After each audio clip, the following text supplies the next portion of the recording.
So I want to meditate and journal and all that good stuff, but I feel obligated to make this video right now. This is something I feel like I need to do for the good of the world. If you're wondering about my massive pupils and the fact that I have a bloody nose, it's quite simple. I have ADHD that I'm choosing not to medicate. When I medicate it with Adderall, my pupils go to normal sizes. When I don't medicate it with Adderall, my pupils are huge and I am hyper focused. It's very fun. It's interesting. Stimulants have the opposite effect on those with ADHD. I just prefer ADHD. This ties into the video very nicely. I also have a genetic thing where I just get bloody noses randomly. There's other people in my family who have it. Like I remember I was at a family get together, and I saw this other dude, and I was like, "Yeah, like I was like, you too, man." He was like, "Yeah, me too." And I was like, "Oh, it's funny, you know." My brother likes to joke around that I'm simply more evolved, so I've developed the ability to have periods through my face to get rid of iron. He's a funny guy. I love him. So this is how I stopped smoking weed. Now, why would I smoke weed? Well, when I first tried weed when I was 16 years old, I did not like it. Didn't like it. Got way too high. Forgot how to talk for like 10 minutes. Um, it's a bizarre time. I remember like going to the bathroom and like staring at myself in the mirror, and I was like, "What the hell's happening to me?" Um, Came down. I just felt like groggy for days. Really strong stuff. It was like, I mean, now, whatever. This was strong weed. This was that top shelf stuff that people go for when they really like weed. So I think it was sour diesel. Very strong. Took a big hit out of a bubbler and held it for as long as I can. I just started coughing. Everybody was coughing, and I just started walking around my friend's garage. I was at my friend's house at the time. I started walking around his garage, just walking laps around his garage. And I was just like, what did I do? I was like, I smoked weed. I was like, what happened? I smoked weed. It was just going in my head, and I was just like looping. I kept on forgetting that I'd smoked weed. And I was like, oh, I'm high. Oh, I'm high. Oh, I'm high. Like it was, I was like sitting down. I just kept looping. I was stuck in a thought loop. I remember they looked at me. They're like, "Oh, he's stuck in a thought loop." And I was like stuck in a thought loop. I was really stuck in a thought loop, and I remember like I was like, "Oh, I like understand why people who are high act the way they do. Like they're just incapable of acting any other way. It's a very disorienting drug." I wrestled at the time, and I just was like, I can't do this and wrestle. Oh my god, like that would not work at all. And I tried it again 3 months later, and I was just like, okay, this just. I just immediately went to bed. And I was like, I'm done. I don't even know why I took a hit. I didn't smoke weed again for like a year and a half. I didn't smoke weed again until I had a really bad insomnia my entire life, and I think I even tried weed because I used to think I had cancer growing up. I was just kind of like, do I have cancer? Do I have like a brain tumor or something? Like, why is my body all fucked up? Like, I had some feeling my body was like fucked because like I didn't really ever sleep well growing up. So I was just kind of like, do I have like lymphoma? Like my lymph nodes are huge. They're actually no, they're still pretty big. My lymph nodes are massive. So I was like, do I have lymphoma? Like, what is going on here? I remember people were like, oh, weed cuts down endocannabinoid receptors, which can benefit cancer. And I was like, it's a weird thought. And I remember like running at points in time, be like, oh, maybe running will help me be healthy and like activate my endocannabinoid system because I had some notion my endocannabinoid system was not very active and definitely had unmedicated ADHD, still do. Went through a period of medicating it, like I explained, and decided that wasn't for me. And I was kind of like in this state. Like my brain didn't. I've only ever really slept well and had a functioning brain when I'm on the carnivore diet, which has been for about 6 years of my life. I'm 27 now. So for 21 years of my life, my brain is just cuckoo balls. Like, it still operated very well because I'm very intelligent, I'm very focused, I'm very determined individual, very hardworking, very disciplined. I would just do push-ups until my brain worked and then go about my day. I would bike and eat carrots. I would bike and do archery. I do archery for hours a day, and I do archery now. You can see that on my YouTube channel. I love archery. It's very fun. And I would train my focus in these ways. But I was kind of always struggling with this latent brain dysfunction that I now realize was a result of not sleeping. I didn't even realize how bad the insomnia was until I went on carnivore when I was 19, and I actually started sleeping again. Like, I started actually sleeping. I remember went on carnivore, like, I slept like solid 8 hours and I had like actual sleep, like actual deep sleep. It was like the first time in my life I'd ever had real deep sleep. And I just woke up and I cried with happiness. I was just like this is incredible. And it disturbed me because I was like, what's been going on for my whole life? Like, I haven't been sleeping. I've just been like dozing, and I thought dozing was sleeping, and dozing isn't sleeping. You know, I don't know. I just tell myself that, like, so anyway, when I was 16 though, I had a month without sleep. Like, my sleep got so bad, I had a month without sleep, and I had like erectile dysfunction. This is after I tried weed, about 6 months after I tried weed. And I had like erectile dysfunction. I had like candida rash all over my groin. I went to the doctor, and the doctor was like, "That's not possible." In a tone of voice that made it very clear that if I insisted that what I was experiencing was in fact what I was experiencing, that he would have me institutionalized. Kind of an asshole. So then he was like, "Oh, so you want drugs?" It's like, "No." And I said, "You mean the drugs that suppress REM sleep?" And he was like, "So you don't want drugs?" And that was the end of the conversation. Terribly helpful individual. It's very disappointing. He literally couldn't tell me anything useful.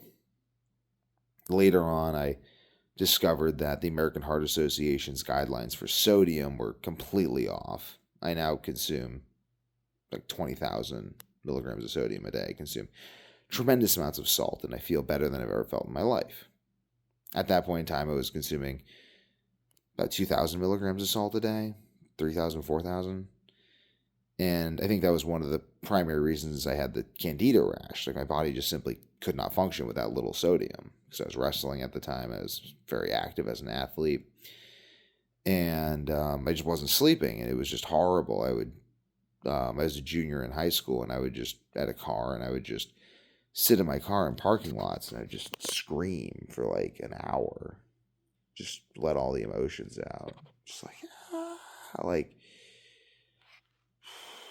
it was just brutal.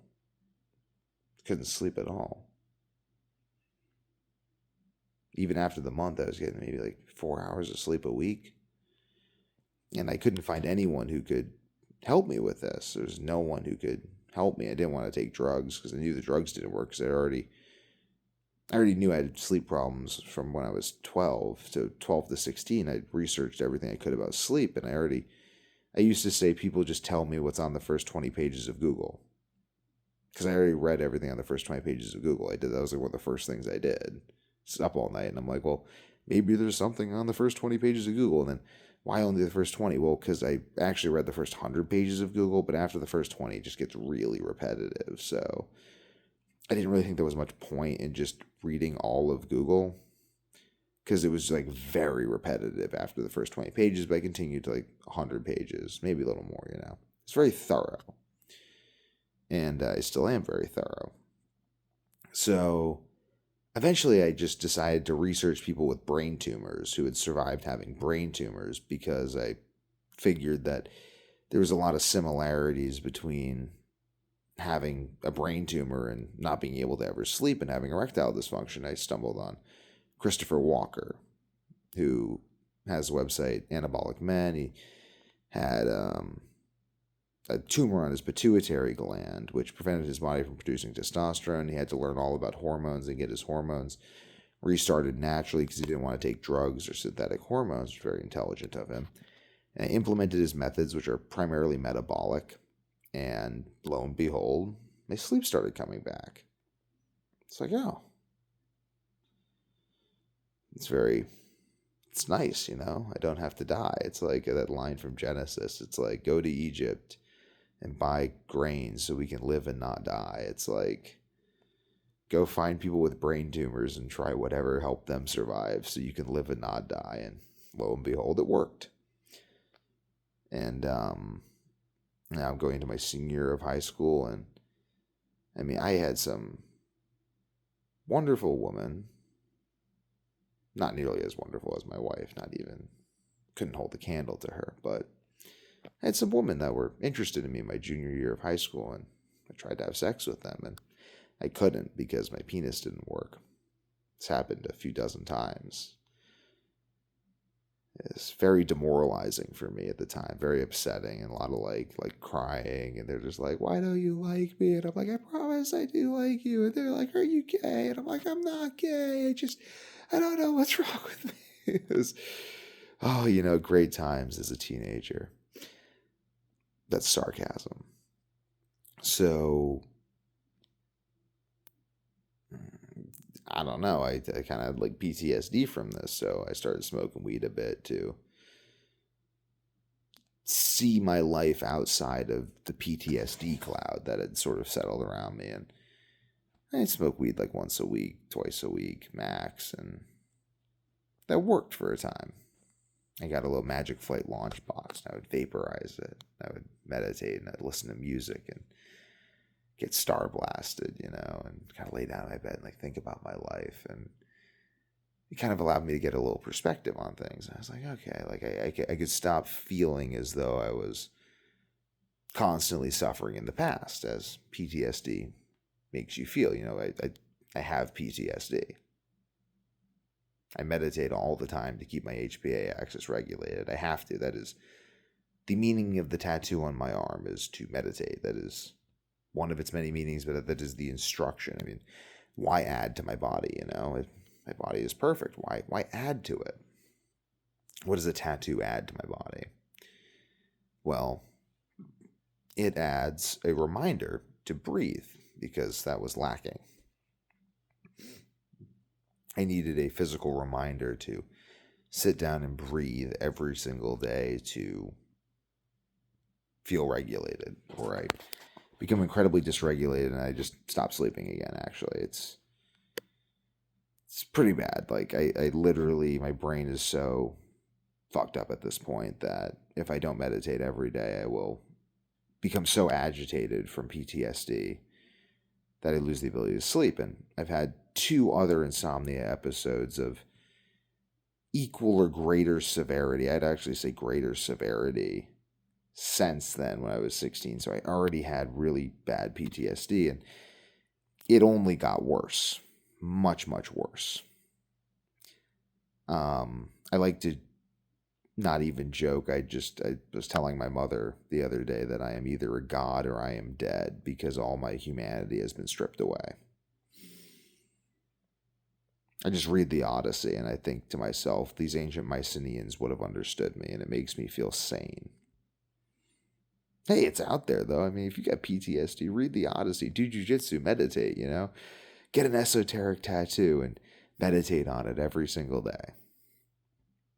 It works for me. I only have 1 tattoo though. I didn't like getting more. It's like, what more is it going to add, I already have everything else. So, just the 1. So, I kind of continued in that state. And then I went to UMass.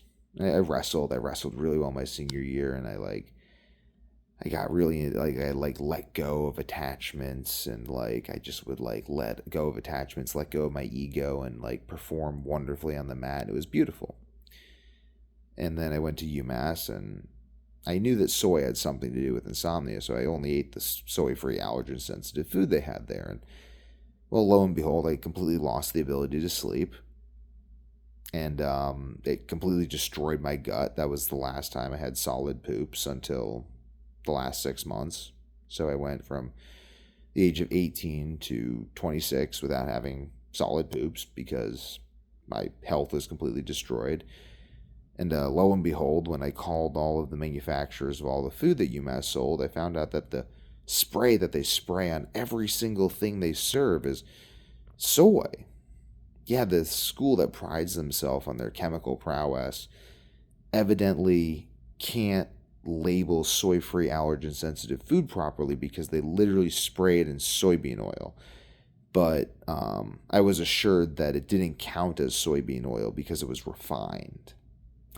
So evidently, if you have enough money to bribe the FDA, you can change the nature of reality, except it doesn't actually work. And if you have a soy allergy, you'll still very much die from this. And I nearly died.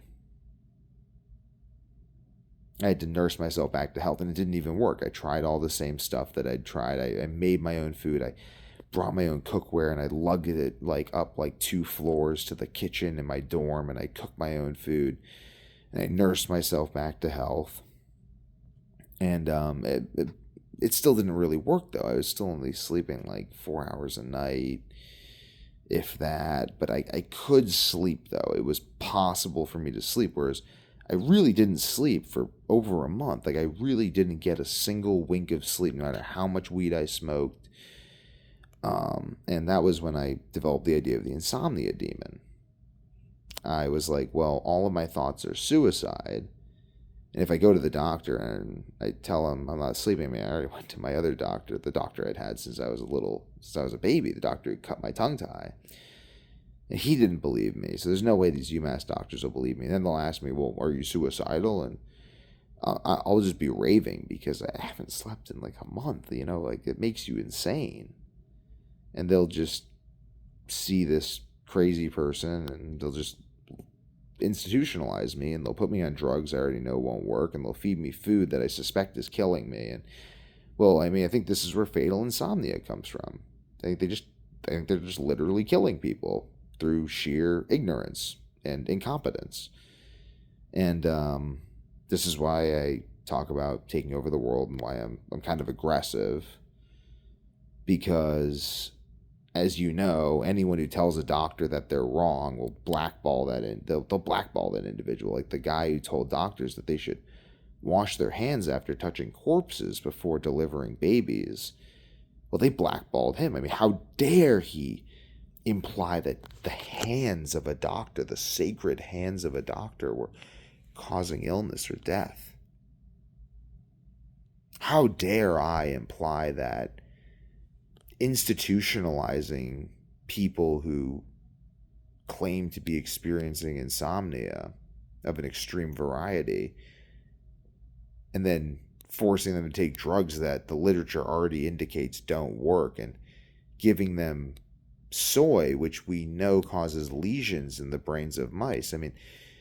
During COVID, they would put people on respirators, and what do you eat when you're on a respirator? It's a soybean oil cocktail. And, we actually know that feeding mice acute doses of soybean oil, high doses of soybean oil, causes respiratory failure. So they killed plenty of people during COVID by this method. And soy causes lesions in the brains of mice. And it's a fucked up world. But I'm going to keep on how I quit smoking weed. So I'm going to continue my story a little bit. So I'm in this state. The methods that I used in high school aren't working because my body is so much more fucked up now from this, because I started what I call actively dying. It's this death spiral that is horrible. Constant pain, constant nausea, almost always losing the ability to sleep. But the only thing I could do was just fast and then eat and then fast and then eat. And by fasting for 3 days and then eating as much sweet potatoes and yogurt as I could, and then fasting for another 3 days, I could get hours of sleep and stuff. And I could pull myself, I couldn't even pull myself out of the death spiral, honestly. But I could stall it. And this continued until about a year later, when I decided to try the carnivore diet. I mean, like I said, I couldn't pull myself out of the death spiral. I could only stall it. So I was like, well, I mean, if I'm going to try everything, like I can't believe the Jews just went to the boxcars willingly. I would never do that. I would never go into death willingly. I'm going to try every single thing first. And so I tried the carnivore diet because that's a thing that exists. You can do that. You can only eat beef, salt, and water. It's not going to kill me. I mean, I'm already dying. Fuck it. I tried veganism before. No can do. Didn't work at all. Tried every single diet. But I was like, okay, I'm going to try carnivore now. And actually, I tried keto before when I was 16, and it kind of worked. But then the salt deficiency, you lost salt when you're on keto, and I messed up certain things, and I already had bad health, and I was wary of keto for this reason. So I was like, oh my god, am I really gonna do this again? I was, and I did carnivore, and like I said, I cried because I slept for the first time in my life. I really slept for the first time in my life. Real got deep sleep, continuous sleep. And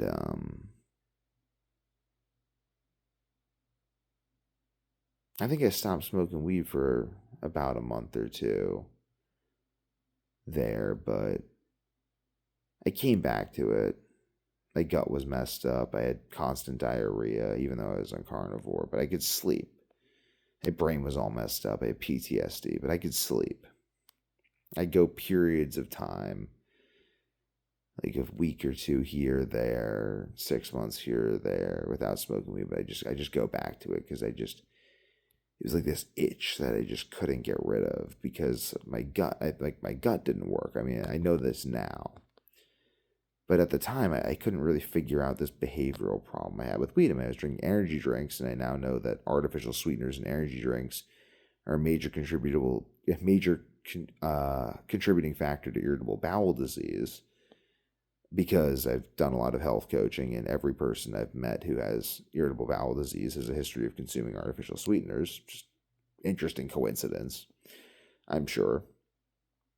But I was consuming energy drinks at the time. I mean, I started doing that, I think, like a few months into carnivore. It's just a dumb move. I know it was a dumb move, but like, it's like I could sleep, and then I was like consuming caffeine, and I was like, oh, the energy drinks have like B vitamins in them and stuff. And I was like, well, they're not destroying my ability to sleep. And at that point, I measured my health in weeks and months instead of months and years, which is now I try to measure my health in years and decades because it gives me a clearer picture of what's happening. But before, I still measured my health in weeks and months. So I was like, oh, did I sleep this week? Did I sleep this week? Not did I sleep this night, but did I sleep this week? In high school, I measured my health in days. Very ineffective. Be like, oh, if I fast for a few days, I get some sleep. Then I was like, okay, how about like what I'm doing on a weekly basis, how that affects my health? And I still measure my health in weeks and months so I could sleep. And I was like, well, carnivore was so beneficial at the time that it worked. And I didn't realize that the artificial sweeteners were causing my body to not be able to detox iron. And there was a whole bunch of other problems that were coming from the gut problems. But I already had such bad gut problems from being poisoned at UMass and having that absolute failure of my health systems. All the systems in my body just were failing. My hair was falling out, went gray. My hair's gone gray a few times. Like every time I have a health crisis. So 16, 18, 25. My hair started going gray. Now it's not gray because I've healed myself and I consume 5,000 calories a day. So my body has ample calories to use to repair itself. Your DNA can actually repair itself. People don't tell you this, but it can. And I think I'll make other videos on that. I like this style of making videos, since I'm not smoking weed, I have great attention. But it's really not the weed though. It's my gut. And I realized this. During the last insomnia episode, I'm 27 right now. When I was 25, 2 years ago, my chronic fatigue that I developed in the years that I went off of carnivore, because eventually my gut got so messed up and I didn't really know what to do. And I was like, well, I guess I'll try going off carnivore. And it,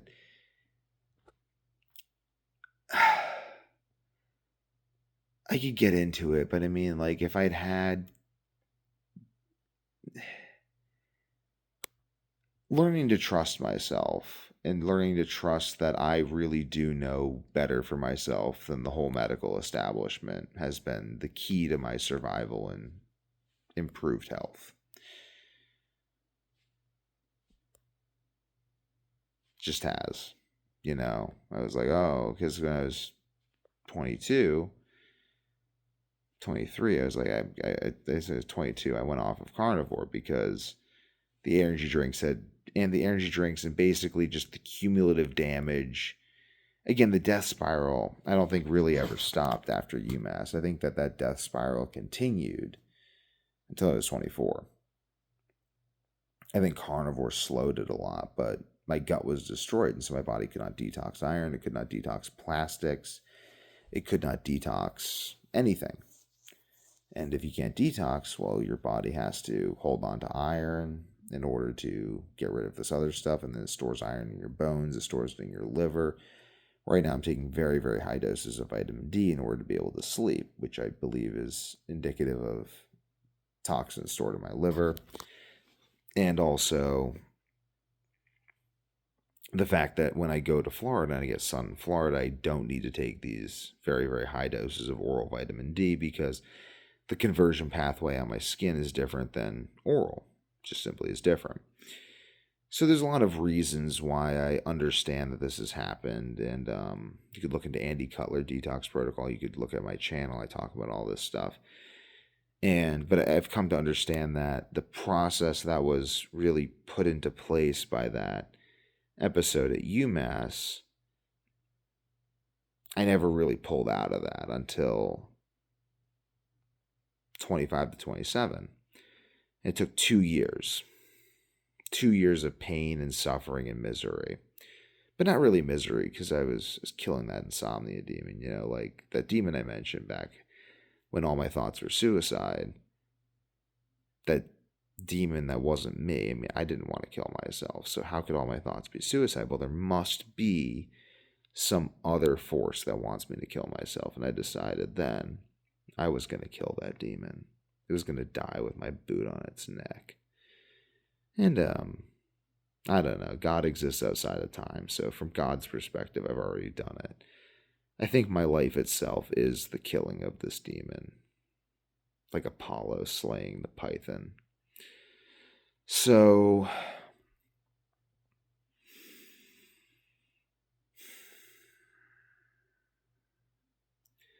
anyway, though, I eventually went off of carnivore because at 22 I was like losing the ability to digest meat. I would just eat and then I would just throw up everything I'd eaten a few days later. And I was like, okay, well, this isn't working. And then I went off of carnivore and I did a whole probiotic enzyme diet. And that allowed me to be able to digest, because I would eat blueberries at the time and then I would poop out whole blueberries undigested an hour later. And I was like, okay, this is not working. Eventually, I was able to digest blueberries and digest food again. And that was from 22 to 23. And then I developed chronic fatigue from like 23 to 24. And I had chronic fatigue for like a year. And then the chronic fatigue just turned into insomnia again. Just full-blown insomnia, barely able to sleep. And for the first year, all of my tricks didn't work. Nothing worked. And I realized that I had to dig deeper. And the result of this digging deeper was ultimately fixing my gut. And I fixed my gut through metabolic intervention. I have a whole lion diet. And I have a whole many series of videos I've just made throughout this process on exactly what I was doing and how I reasoned this through. And very complicated. I can't really go into it, but the end result of all this was, I'll talk about the quitting weed, because weed was really this painkiller at the time. And for years, it was a painkiller. Like I felt terrible. So I would just smoke weed, and I was taking Adderall from 21 to 27, basically intermittently. Sometimes I would take like months off to see how my body would react. And I was really just not able to focus without it because my gut problems. And I realized this. I was like, okay, because I didn't need Adderall before UMass. I didn't need it. I was able to derive the fundamental theorem of calculus on my own at 14. I was able to do many, many impressive things intellectually and with discipline and focus without Adderall, despite the fact that I clearly have ADHD. So I was like, but I went on Adderall when I was 21 because I became very clear to me I had ADHD. I did a lot of research on this, didn't think it existed, and then I really, really educated myself. I was trying to prove that ADHD didn't exist. It's part of my neuroscience program at UMass. I was like, I'm going to prove it doesn't exist, and I actually proved it does exist and that I have it. And I was like, well, my brain really isn't working, and your gut's your second brain. I had constant diarrhea. I just pooped battery acid, and it was very painful, and I had hemorrhoids and stuff. And whenever old people are like, oh, you only feel this way because you're young, they're fucking arrogant morons. I've had more health problems than all of them, and I've overcome them because I'm not an ignorant fuck who's so fucking arrogant that he just acts like an old stupid fogey when he has health problems and just goes, oh, I'm just a bit old and I'm not going to do anything about it. It's really pisses me the fuck off because I've just spent the majority of my life in tremendous pain and discomfort, overcoming that again and again. And I just see these old people drinking alcohol, complaining about nothing, not doing shit.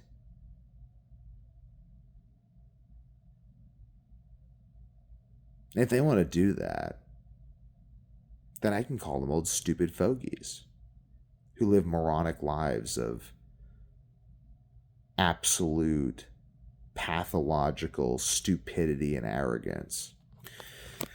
Just the way it is, that is my right that I have earned.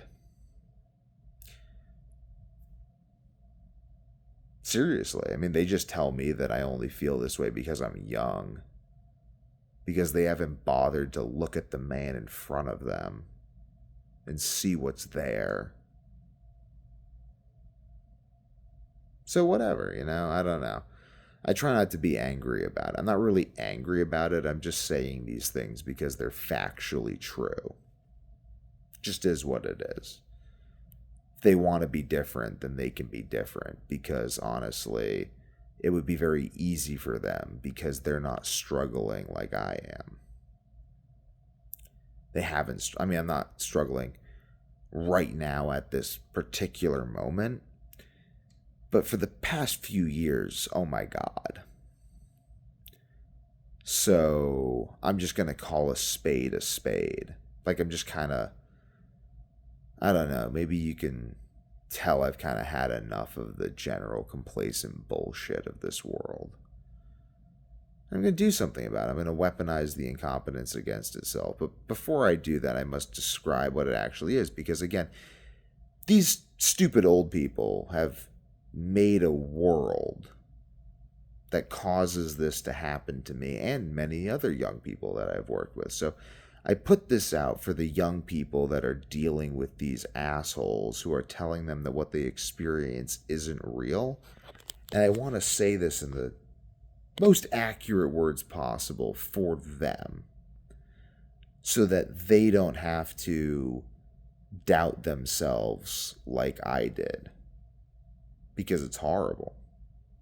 And it will cause their pain to multiply and continue. And I don't want that because if there's any benefit that the world will get from my life, which I deeply desire there be, so I would tell myself in the depths of my insomnia, hell, if I could simply help one other person not experience this, then it's worth it. Levels of selflessness that are, actually no, it's tremendously selfish that I want my life to mean something. It's the most selfish thing in the world that I want my life and my suffering to have meaning. So fuck it. I don't really care. I'm not going to say, oh, I'm just being selfless. Like, let's keep calling spades a spade. I'm as selfish as fucking possible, but I've suffered so much that I just want it to mean something. And for me, that means helping other people in this state. So that's why I'm making this video about how I stopped smoking weed. So,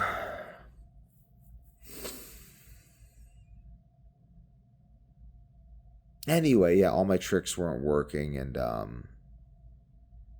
I ended up drinking some tea that had fermented in my car for a few weeks because I just left it there in a kombucha bottle.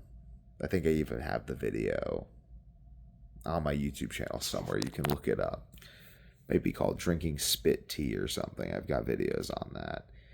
And I started having solid poops, and it was inconsistent, and I took there's a whole process by which I've done this, and I don't really mean to convey that process in the video. I want to convey the thought process that led to this, because throughout this whole thing, I keep trying to stop smoking weed. I keep trying to stop taking Adderall. I keep trying to get rid of these substances that I believe are additional variables that are confounding my ability to isolate the problem. And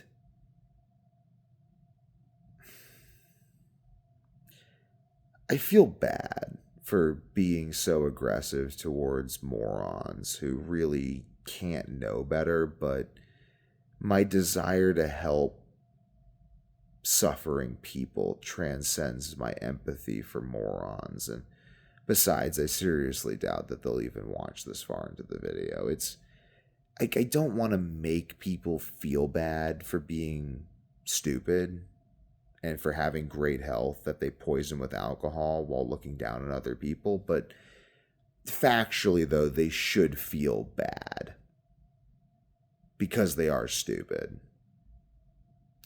So, and that's just not my opinion, that's just a fact.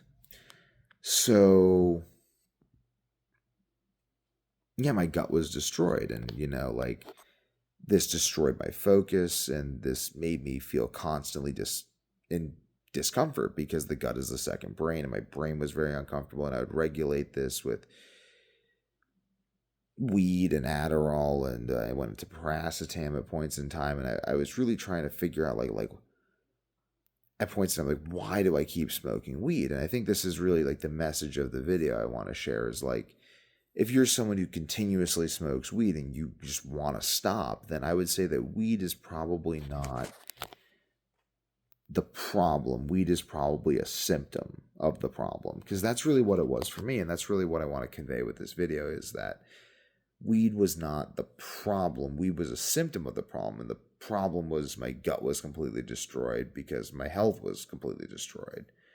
And now that I've fixed my health and I've fixed my gut, it's been very easy for me to stop smoking weed. And a few weeks ago on my birthday, before my birthday, I drank a bottle of psilocybin green tea, just as like a thing I was kind of planning on doing. I meditated while I was on this. I meditate every day, but I meditated, and I really let go of that previous identity of me smoking weed. But I was only able to do that, and it was really like letting go of a lot of the identity of just being someone who's constantly suffering and deeply unhappy about constantly suffering.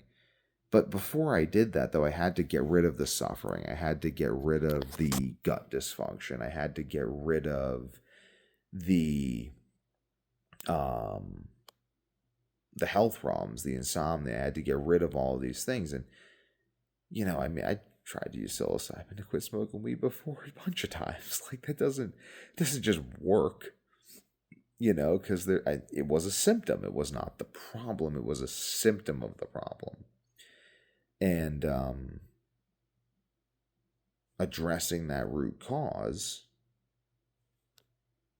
has allowed me to just, like, I haven't taken Adderall. I can focus. I haven't smoked weed and I'm not in pain. It's a beautiful and new thing for me. I haven't experienced this in ages, but I feel at peace with it. So, I guess in summary, the way I stopped smoking weed was by knowing myself. I really got to know myself through this long process, and I realized that I was using weed medicinally ultimately to, and I used it in a bunch of forms. I vaped it, I smoked it, I ate it, I dab carded it, like I live resin, distillate, live rosin, organic. I tried all of it. And what I realized is ultimately when I fixed my gut, when I fixed my health issues, when I stopped focusing on getting rid of the weed and I started focusing on getting rid of the reasons why I was smoking weed, it became very easy. And I just stopped and like I don't like it. I still don't like it to this day. Like when I smoke weed, I feel like the last few times I smoked weed, I just felt disoriented. Like I did when I was 16 before my health collapsed. It was like this deep nostalgia. I was like, there's Devin. There he is. I just locked in. I feel great. And I walk every day, do a lot of calisthenics. I do this. I make these videos. It's meaningful to me. I do these things. And I did these things even when I was stoned. And I didn't just focus on getting rid of the reasons why I was smoking weed, because I think getting rid of darkness is like trying to beat shadows out of a room with a broom. It doesn't really work. You have to let in the light. And by focusing on making these videos, by focusing on things that I love to do, I was able to find myself again. And then I was able to see that I didn't need to keep doing this.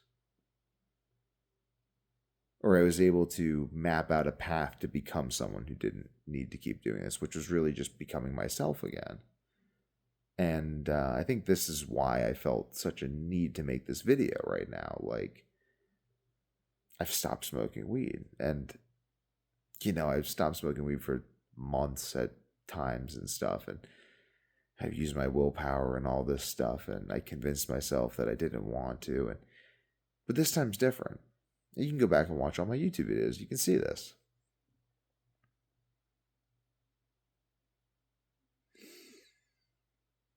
And I hope this helps someone. I mean, I'm saying right now, I'm like, this time's different, but it is. And if you know me and if you watch my videos, you'd see. It's been only a few weeks, like 3 weeks, I think, 4 weeks. But I don't want it. I don't even think it's not even that I don't want it. It's like I feel like myself again. I don't feel like I'm fighting against a desire. I don't feel like I might want it again in the future. Those last few times I smoked it, I was just like, why am I doing this? And that's what I'd say to people. Like, don't force it. I think all the times I was trying to force it were, I could force it for a long time. I could force it for 6 months, But I didn't have that level gaze about it. I was forcing it because I felt like I shouldn't. But now I know I don't want to. And that's a very beautiful thing. Because just feeling like you shouldn't do something, even knowing that you deep down don't want to, but it's like feeling that and being okay with that. And I don't know, like, I don't think I'm ever going to smoke weed again, but I think if I do, I think I'll feel just like I did when I was 16.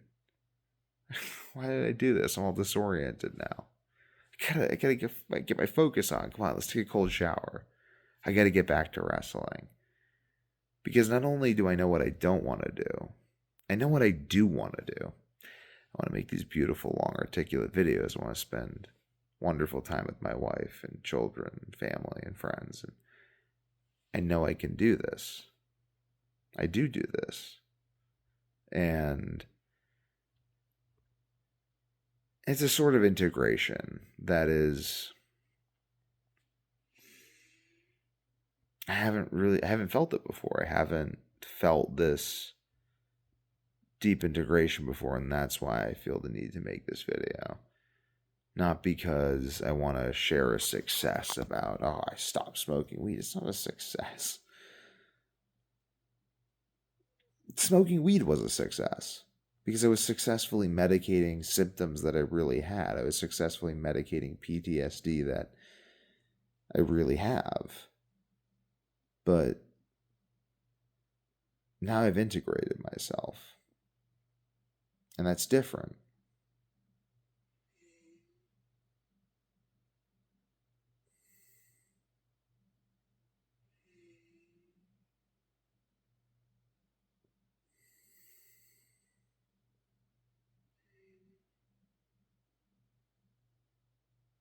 So I don't think weed's the problem. I don't want to smoke it. I'm not going to smoke it. But even if I smoked it, I'd just be like, why did I do this? I just go back to not doing it because even those periods without smoking weed all that time, like, I got intimations that I could feel the way I feel now. And then I'd go back to smoking weed and then I'd remember how I felt, but I'd be like, oh, I felt like weed was adding something. But I feel like now I've added everything I really need to add, so now I don't feel like it is. I have this clarity. I can see myself with it, I can see myself without it, and I want to be without it. And I'm not going to smoke it again because, I mean, I don't know, maybe there'd be some weird medical circumstance where I would, but like, it doesn't make me happy. It distances me from myself. The self that I want to be is this self that can make these 47-minute videos beautifully articulate, wonderfully passionate, intensely focused at the drop of a hat. I can't do that when I'm stoned. I start to babble. And that's really the kicker. It's not that I got rid of the darkness, it's that I realized weed was casting a shadow on the light. And I fell in love with the light. I fell in love with myself again. But I didn't fall in love with myself by not smoking weed. I fell in love with myself through this process I've described of knowing myself. Those Mycenaeans, man. Go read the Odyssey. It's my favorite book of all time. It's what got me through these 2 years. I am Odysseus. I am Devin Young. I am the infinite self.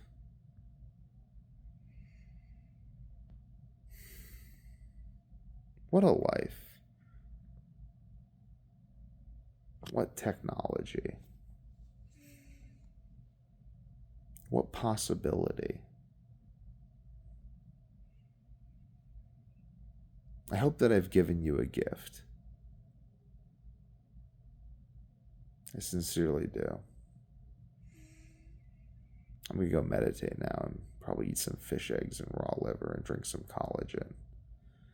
Then I'm going to go to sleep and I'm going to fall asleep so hard that when I wake up to pee in the middle of the night, I'm going to be dizzy and disoriented with just the pure essence of sleep surrounding me. And I'm going to go pass out again. I'm going to wake up tomorrow and I'm going to feel like a god. That's how I want to feel. That's how I do feel. And if I die tomorrow, what a blessing. Not to die, but to have lived. But I will not die. I do not think so. I think I have a lot to do.